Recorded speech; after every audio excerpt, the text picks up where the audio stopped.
Morning 7 o'clock நமக்கு duty. இது நம்ம எங்கே போகிறோம் அப்படின்னு பார்த்தீங்கன்னாக்கா, நம்ம வேலூர் வரலும் போயிட்டு ரவுண்ட் ட்ரிப்பாக ரிட்டர்ன் வரணும். அதுதான் டியூட்டி. இன்றைக்கி என்ன வண்டி ஓட்ட போகிறோம்னாக்கா, Hyundai extra 1.2 litre engine petrol variant தான். இந்த வண்டியில் தான் நம்ம போக போகிறோம். கஸ்டமர் வந்ததும் லக்கேஜ் எல்லாம் எடுத்து பின்னாடி வச்சாச்சு. நம்ம கிளம்ப ரெடி ஆயாச்சு. ஓனர் காரில் வந்தவருக்கு அதுக்கு முன்னாடி சாமி பாட்டு போட சொல்லியிருந்தாரு. சாமி பாட்டு போட்டு அதுக்கு முன்னாடி நிதானமாக ஓட்டின்னு போக ஆரம்பிச்சிட்டோம். நம்ம எந்த ரூட்டு வழியாக போகிறோம் அப்படின்னு பார்த்தீங்கன்னாக்கா, அவுட்டர் ரிங் ரோடு தான். இங்கே ஒரு டோல் வரும். இந்த டோலை முடிச்சுட்டு ஸ்ட்ரெயிட்டாக போனோம்னாக்கா பூந்தமல்லி வந்துடும். பூந்தமல்லியிலேருந்து கீழே இறங்கி பூந்தமல்லி ஹை ரோடு பிடிச்சி ஒரே ஸ்ட்ரெயிட்டாக நம்ம போகணும். நம்ம ஹைவே பிடிச்சி போயின்னு இருக்கும்போது சார் சொல்லியிருந்தார், நீ ஸ்ட்ரெயிட்டாக நீ வாலாஜாபாத்தில் போய் நிறுத்துப்பா, அங்கே டிவின் காஃபின்னு சொல்லிட்டு ஒரு ரெஸ்டாரண்ட் இருக்குது, அங்கே சாப்பிட்டு அப்படி நம்ம கண்டினியூ பண்ணிக்கலாம் அப்படின்னு சொல்லியிருந்தார். சரிங்க சார், நானும் டெவின் காஃபி போயிடுறேன்னு சொல்லிட்டு நானும் ஓட்ட ஆரம்பிச்சிட்டேன். நம்ம வாலாஜாபாத்தில் இருக்கிற டெவின் காஃபிக்கு நம்ம வந்தாச்சு. இங்கே டிஃபன் ரொம்ப அருமையாக இருக்கும். இது ப்ரொமோஷன்லாம் கிடையாது, நான் பர்சனலாகவே நான் எக்ஸ்பீரியன்ஸ் பண்ணியிருக்கேன். கஸ்டமர் பக்கத்தில் இருக்கிறதுனால என்னால் என்ன ஆர்டர் பண்ணுன்றது நம்மளால் சொல்ல முடியாததுனால நான் சாப்பிட்டு அப்படியே வெளில போயிட்டேன். நம்ம சாப்பிட்டு அப்படியே கண்டினியூ பண்ணி இப்போ எங்கே இருக்கோம் அப்படின்னு பார்த்தீங்கன்னாக்கா, வேலூர் கிட்ட நம்ம ரீச் பண்ணிட்டோம். இங்கேருந்து ஒரு லெஃப்ட்டில் தான் நம்ம கட் பண்ணி நம்ம அதில் போகணும்.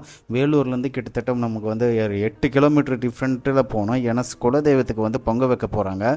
அதுக்கு தான் இப்போ நம்ம போயிட்டுருக்குறோம். நம்ம ஆல்மோஸ்ட் வேலூர் ரீச் பண்ணதுனால பார்த்தீங்கன்னாக்கா, இங்கேருந்து 8 கிலோமீட்டர் சொன்னிருந்தேன் பார்த்தீங்களா, அதில் இந்த ஒரு சின்ன பாதை ஒன்று போவோம். இது கண்டுபிடிக்கிறது தான் கொஞ்சம் குழப்பமான ஒரு விஷயம். அதை கரெக்டாக கண்டுபிடிச்சி நானும் ஓட்ட ஆரம்பிச்சிட்டேன். இங்கேருந்து ஒரு 1 கிலோமீட்டர்லேயே கோயில் இருக்குது. சாரும் மேடமும் கோயிலில் ட்ராப் பண்ணிட்டு நான் மரணில் என்ன போட்டு சாமியை நான் கொஞ்சம் வீடியோ எடுத்து பார்த்துருந்தேன். இது என்ன கோயில்ன்றது எனக்கு தெரியல. ஏன்னா புதுசாக இப்போ கட்டிகிட்டு இருக்கிறாங்க. இந்த கோயில் கொஞ்சம் டெவலப்மெண்ட் பண்ணிட்டு இருக்கிறாங்க. நம்ம சாமியெல்லாம் பார்த்துட்டுன்னு வெளியில் சுற்றி பார்த்துருந்தேன். இங்கே பார்த்தீங்களா, இங்கே ஒரு கிராமம், அங்கே பாருங்கள் புகை வருது, அங்கே ஒரு சின்ன கிராமம் இருக்குது. இந்த இடம் பார்க்குறதே அவ்வளோ அருமையாக இருக்குதுங்க.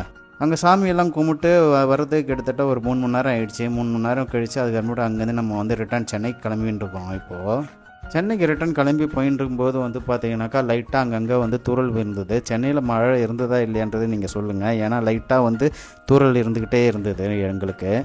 நம்ம சென்னைக்கு சீக்கிரமாக போய் ரீச் பண்ணிடலாம் நம்ம ஒரு பிளான் போடும்போது இயற்கையாக அது ஒரு வேலை இழுத்து விட்டுரும். ஏன்னாக்கா ரொம்ப டிராஃபிக்கு.